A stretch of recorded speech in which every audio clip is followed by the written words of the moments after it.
Hey everybody, it's Chrissy. I wanted to show you all the difference between rutilated quartz and tourmalinated quartz and prehnite, and then we also have up here lapis and sodalite.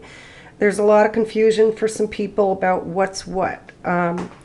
So to begin with, tourmalinated quartz is basically clear quartz with black tourmaline inclusions, and they look like little hairs in it. Sometimes they're bigger.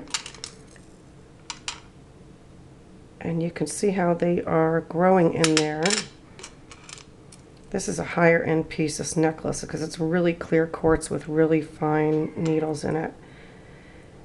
Now, that's tourmalinated quartz. It has tourmaline in it, so you're getting the properties of clear quartz and tourmaline. Rutilated quartz is also known as maidenhair stone, Venus stone. It has yellow threads running through it. Let's see. Actually kind of golden. You can see it glowing in there. These pieces are a little cloudy, but they are in clear quartz, and it's the stuff inside it that's that golden hair is rutile.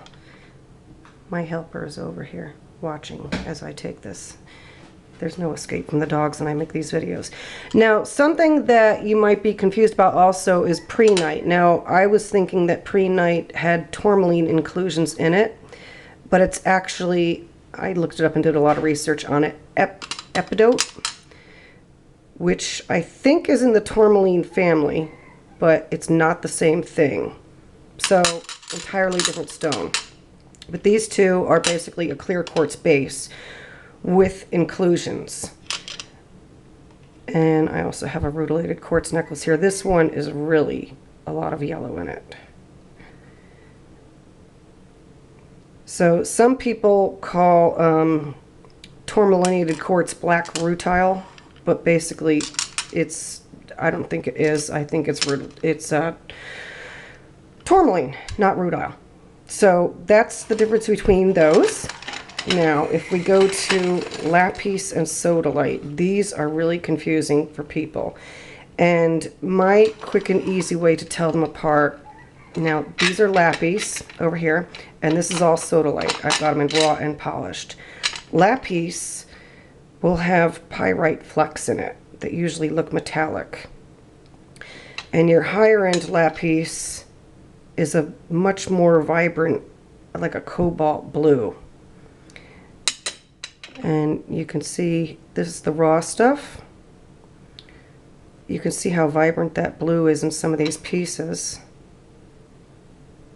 It's harder to see the pyrite in it because it's raw. When stones are polished up, their color shows off a lot more. Now, sodalite is a little bit of a muddier look, and it tends to have a lot of gray. It can also have a lot of white in it. Your higher end sodalite will be more blue, and your lower end pieces will have more white in them. So you can get sodalite with a lot more white in it than this. These are pretty good pieces. Let me just show you something else. With the lapis over here, I'm going to go over to my sink and get it wet. See the color difference when you wet it? That's probably a good reason why a lot of people like polished stones, because it really brings out the color. And this is the dry piece over here. Now, if I do the same to sodalite,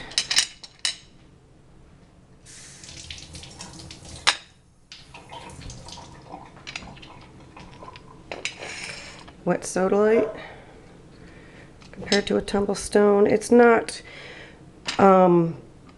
picking up a ton more color than it had compared to the dry piece. So hopefully that will help you be able to tell them apart.